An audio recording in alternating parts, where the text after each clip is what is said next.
Welcome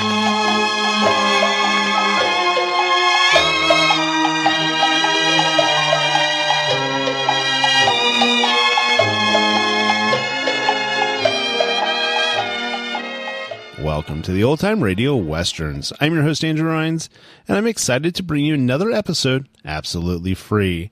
This is one of over 80 episodes released monthly for your enjoyment. Now, let's get into this episode.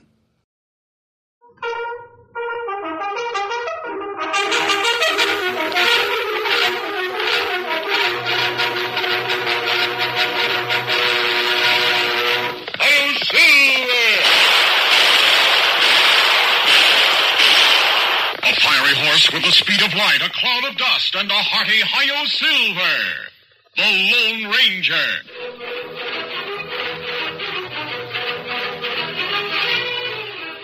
Before this exciting adventure, a word from our sponsor.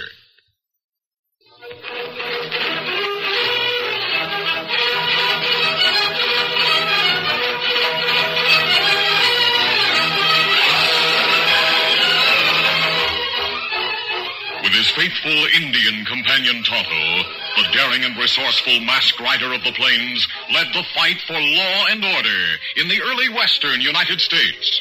Nowhere in the pages of history can one find a greater champion of justice. Return with us now to those thrilling days of yesteryear. From out of the past come the thundering hoofbeats of the great horse Silver. The Lone Ranger rides again. Come on, Silver. Let's go, big fellow. I'm Silver. Hooray!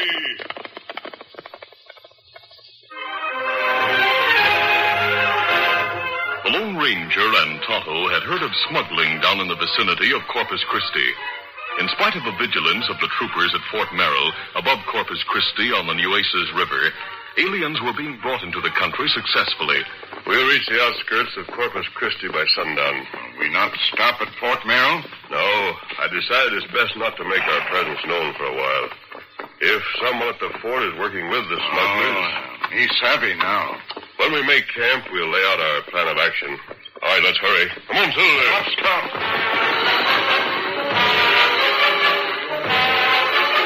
It was late in the afternoon when the Lone Ranger and Tonto picked up the secluded grove as a campsite. It was located near the town and at a point from which they could overlook the bay beyond. There's a dredging barge in the bay near the mouth of the river, Tonto. What's your plan do? I'll disguise myself as a cowpoke.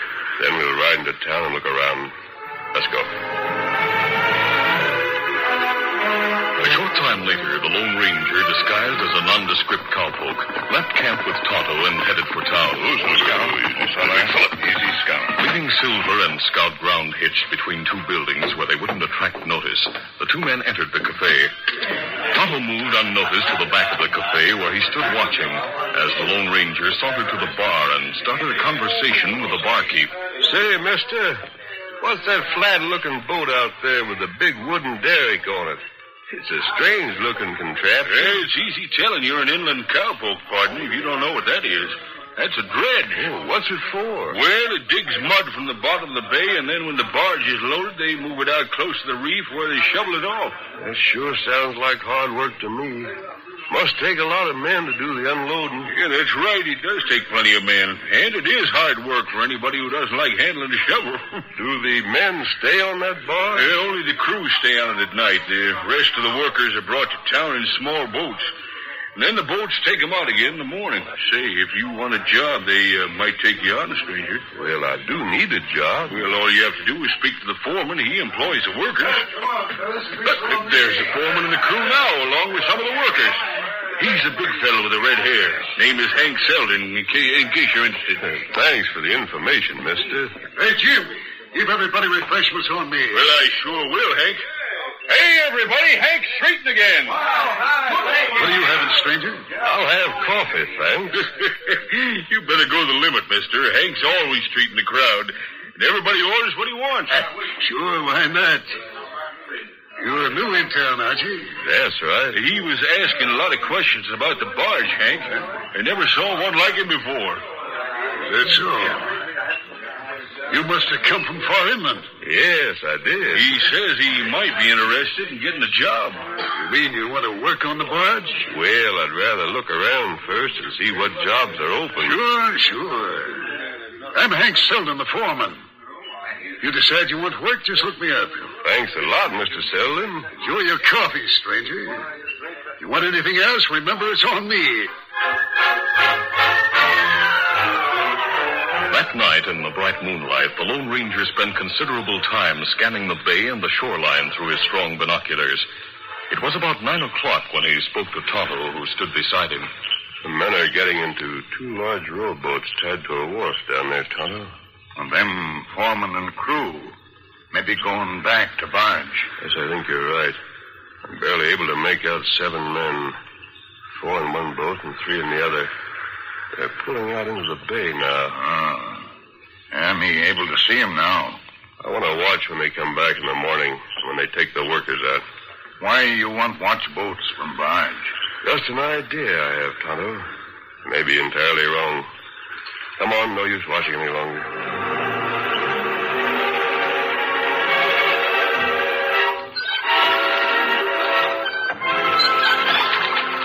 Meantime, in one of the rowboats, the foreman was talking to the 3 crew members who were with him. Sorry to bring you back so soon, but the skipper of the supply ship is coming to the barge tonight to make arrangements for a new batch of aliens. How many do you think he brought this time, Hank? He's supposed to bring a dozen. It'll work just like it did before. His men will bring 4 of them during the night. They'll be dressed in dungarees, shirt, boots, and a hat so as to look like workers. The aliens have their faces and hands splattered with mud like the others, so no one would suspect, unless they looked real close. Those troopers are used to seeing muddy-looking workers coming from the barge. Like Jess said, they won't bother us. Once we get them ashore and in the Wong's laundry shop near the dock, our job is done. Yep. We must have a good system for getting them north. They just seem to disappear from town. Yeah. One of the workers got suspicious once and started asking questions. Then he disappeared. Believe me, he didn't head north either.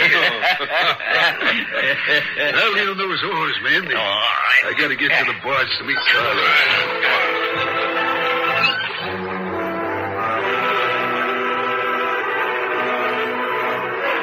Later, in his cabin aboard the barge, Hank met with the ship's captain.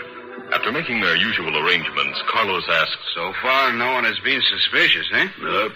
Everybody in town knows you bring supplies for the barge every week, and they got used to the ship laying at anchor 2 or 3 nights. You make the plans very well, Senor Selden. Before dawn, after the moon is set, we shall send the first 4. You keep them hidden until you are ready to take them ashore. Just leave that to me. I say, by the way, a tall cowpoke was asking a lot of questions earlier this evening about the barge. Oh? He came into the cafe in town.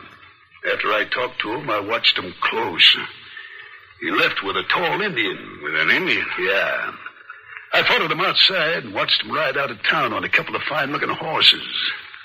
One was a white stallion and the other a paint. That is not good, senor. What do you mean? If he should be the hombre I'm thinking of, a man who usually wears a black mask. I don't savvy. My brother Juan was an outlaw in the territory north of here, senor. He was captured by a tall masked man and an Indian who helped the law. They ride such horses as you have tell about. But the hombre in the cafe didn't wear a mask. He is said to be most clever.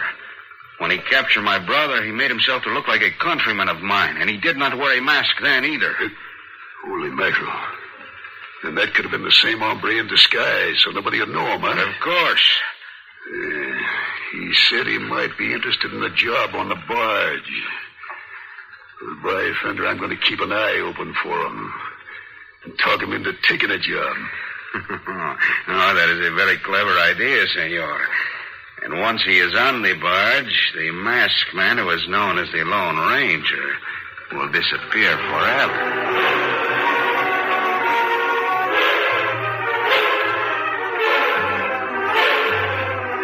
The following morning, the Lone Ranger once more watched as the 2 boats came ashore from the barge and also when they left with the workers. That evening, he again stood on the bluff with Tonto and watched as the boats brought the workers home. Then he handed the binoculars to Tonto, saying, Tonto, take the binoculars and see if you count the same number of men in each boat that I do. Look. Well, they took out 12 men this morning. Now they're bringing back 16 besides the foreman and crew. Oh, you think other 4 been smuggled in? Yes, but I'm going to make sure. Oh, that not be easy. The foreman said if I was interested in working on the barge to look him up. Tonto, I'm going to use the cowpoke disguise again and then take a job on that barge. I'll meet that foreman and make the arrangements tonight.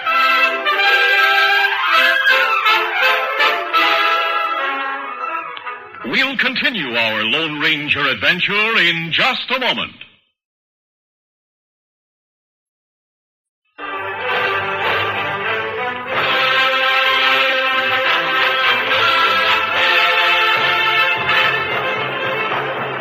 Now to continue. Once more, the Lone Ranger carefully assumed the disguise and dress of a cowpoke. Evening, Mr. Selden. Well, howdy, stranger. Have a chair. Thanks. Meet 2 of the barge crew. This is Sam and Jess. What do you call yourself, mister? Reckon I'll answer to Bill. Glad to know both of you. Howdy, Sam. Same here, Bill. Well, have you decided what you want to do, Bill?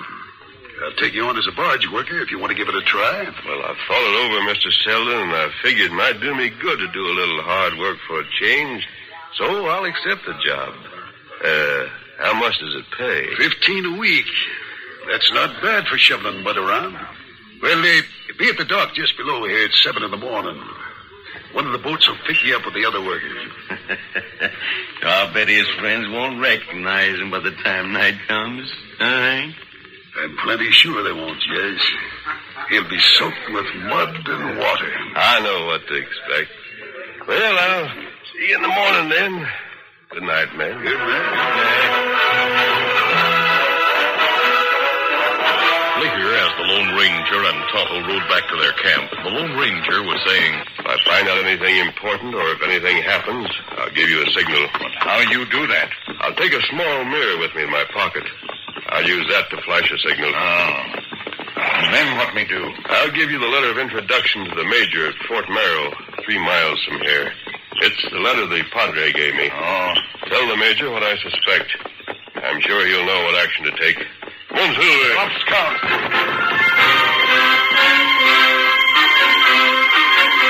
The following morning, the Lone Ranger, posing as a cowpoke, was taken to the barge with the other workers. He was put to work with the others, leveling the mud and silt that had been scooped into the hold of the barge the day before. Finally, at noon, a bell rang, and the men stopped work to go on the single park deck aft of the barge and to eat their noontime dinner from pails they had brought with them. The Lone Ranger had waited a chance to look over the barge. On the flat deck aft, there was a wooden superstructure containing the crew quarters and a storeroom. Just above the storeroom door, there was a grilled air vent. The Lone Ranger was out of sight of the others, so he decided to pull himself up and look through the grill. Figures huddled against the far wall, 4 of them. Looking for something, stranger? All right, get down. You're coming. Just wondered what was in there. That's all, Mr. Selden. Too dark to make out anything, though. You're not fooling me. Walk in front of me around to the side of the barge and keep reaching. Sure. The Lone Ranger was thankful that Hank was taking him to the side of the barge facing the shore. He fervently hoped Tonto was watching the barge at that moment. Stop here where the other workers can't see us. Sam! Hey, Sam! Yeah. Call me, Hank? Yeah. We caught a snooper. Oh, just like we expected, huh? That's right. You there. Walk along beside the superstructure till I tell you to stop. All right. The Lone Ranger walked slowly along the deck with Hank and Sam behind him. When he had first raised his hands, the Lone Ranger had palmed the small mirror from his pocket. He held the mirror unseen by the men behind him, so that it sent reflected rays from the sun toward the shore where Tonto was watching. The Lone Ranger hoped that Tonto would know it was a signal of danger. Then Hank spoke sharply. Stop here. Stand with your back to the wall of the superstructure. Very well. I'll search him, Simon. Be careful. I'll keep him covered. All right. Look, he was carrying these 2 guns on him. Yeah. Put him on the desk in the office next to my cabin. Right. Tonight, you and I will stay aboard and plug him. And then bury him in the mud. Hank and Sam locked the Lone Ranger in the storeroom with 4 aliens after they had bound his hands behind his back. Both the heat and the air were insufferable as the afternoon wore on. Finally, the aliens were taken out, but the Lone Ranger was locked up alone. He could hear the workers loading into the boats for the trip to shore. Yeah, this is it. If Tonto didn't get my signal, I've accomplished nothing but my own death. I'll go down fighting. The Lone Ranger looked around desperately. He had tried to force the knots, but Hank had tied his wrists tightly, and his efforts only served to make them chafed and sore. His eyes had become used to the dimness of the storeroom, and he searched hurriedly for something with a sharp edge to cut the cords binding him. Must find something before they open that door. Must get my hands free. Suddenly, his eyes rested upon an unlit lantern on top of some boxes. That lantern, it might do it. He knocked the lantern to the floor, smashing the glass chimney. Then, selecting a large piece of the broken glass, he managed to grasp it in his fingers by lying down and rolling almost upon it. There, I have a big piece of the glass. Now if I can bend my fingers enough. Then began the tedious and painful task of sawing with the glass against the cords by bending his hands and fingers back. Once he almost gave up. It's not going to work, but I can't give up. Then he felt one strand break, then another. Finally, the cord parted, and his hands were free. There. Now let them come. He didn't have long to wait. As he heard footsteps approach the door, he moved to one side of it and stood breathless, ready to spring. I will settle that stupid Lone Ranger once and for all, Sam. I don't have a gun, so you go in first, just in case of trouble. Hey, I don't see him, Hank. When Sammy stepped through the doorway first, going past him a little, I'm right here. The Lone Ranger reached out, encircling the man's neck with his arm and swinging him around toward the doorway. Choking me. I'll take that gun. Now this will keep you quiet. Oh. Seeing Sam fall and realizing he was unarmed, Hank turned from the doorway and ran along the deck. The Lone Ranger followed. He fired a warning shot after the fleeing man. Then as Hank started up a narrow wooden ladder leading to the roof of the superstructure, the Lone Ranger aimed at his legs and again pulled the trigger. The gun he had taken from the smuggler, Sam, was empty. Tossing the empty gun aside, the Lone Ranger ran to the ladder and started climbing. As he jumped from the top of the ladder to the roof of the cabins, the Lone Ranger paused a moment to look around. It was then that Hank sprang from behind a raised skylight. Fix you. The two men fought furiously. Neither had a chance to get up, and as they struggled, they rolled to the edge of the roof. Hank managed to break loose momentarily. He realized he was no match for the Lone Ranger, and his one thought was to get away. He got to his feet and jumped to the narrow deck below. You'll not get away. The Lone Ranger jumped, landing almost on the crook, and once again the two fell together. Then as Hank rolled to an advantageous position on top of the Lone Ranger, he pulled a knife from his belt and raised it high, ready to plunge it downward. The Lone Ranger grappled with him, grasping his wrist. For a moment, muscles bulged, and beads of perspiration appeared on the foreheads of both men as Hank slowly forced the shining blade downward by adding his body weight to the strength of his arm. Then the Lone Ranger suddenly drew one knee up quickly, planted a foot against Hank, and shoved. This will do it. The knife fell from Hank's hand, and his body flew backward to the deck. At the same time, the Lone Ranger sprang to his feet and leaped, landing with breathtaking force on top of the crook. You're through. Finish this now. Now get to your feet. No, wait. I can't go on there. The troopers have moved in on your friends. They landed with the smuggled aliens. Carlos will get away with the ship. No. Look out there. A naval vessel moving in on the ship. Hank watched hopelessly as the troopers battled his men at the dock, and as the naval vessel splintered Carlos's ship with well-placed cannon shots. In a few moments, it was all over. Your smuggling days are through, Selden. You're going to your office with me while I pick up my own guns. If you make one false move... No, I can't take it anymore. After I get my gun, we'll pick up your friend Sam. Then we'll take a small boat and go ashore. All right, get moving. Later, after the Lone Ranger had reached shore with his two prisoners, and they'd been taken by the troopers, the major from Fort Merrill stood with the Lone Ranger and Tonto as a curious crowd from the cafe looked on. Well, sir, you did a fine job. Frankly, we were worried about you. I was somewhat worried myself, Major, for a time. I expected to see you wearing a mask, but Tonto explained about your disguise. When he received your signal and came to the fort, I dispatched a courier up the coast a few miles, where I knew that naval vessel was docked, waiting for just such a call. I think the smuggling will stop now, Major. You and the Navy seem to have caught them all. Not to mention that you brought in the ringleader. Thanks for all you've done. We're glad we could help, sir. Tonto and I'll head back toward Eagle Pass now. I hope we meet again sometime. Adios, Major. Goodbye and good luck. I see you brought Silver along, Tonto. All right, let's go. Easy, Scout, easy, fella. Come on, Silver! Scout! I beg your pardon, Major, but I've seen that hombre at the cafe. I even talked to him. I notice you treating him like somebody important. Just who is he, anyhow? My friend, he's extremely important to the West. There isn't a braver American alive than the Lone Ranger.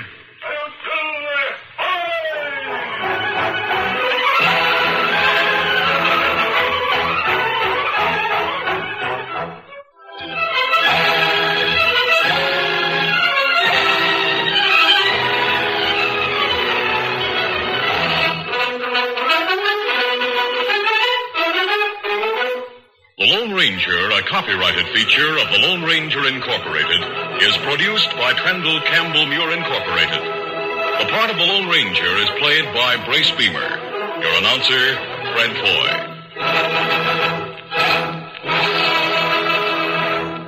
Listen to the Lone Ranger, brought to you by special recording at this same time.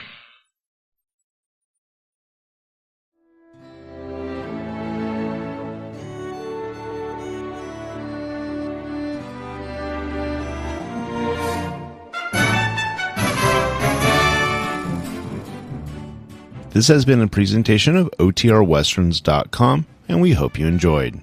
Please take some time to like and rate this episode within your favorite podcast application. Follow us on Facebook by going to OTRWesterns.com/Facebook, and subscribe to our YouTube channel by going to OTRWesterns.com/YouTube. Become one of our ranch hands and unlock some exclusive content. We want to thank our most recent ranch hands, Steve and Ron W., who joined us recently. You too can join by going to OTRWesterns.com/donate. Send us an email, podcast@OTRWesterns.com, and you can call and leave us a voicemail, 707-986-8739. This episode is copyrighted under the attribution non-commercial share-alike copyright. For more information, go to OTRWesterns.com/copyright. Have a great day, and thanks for listening.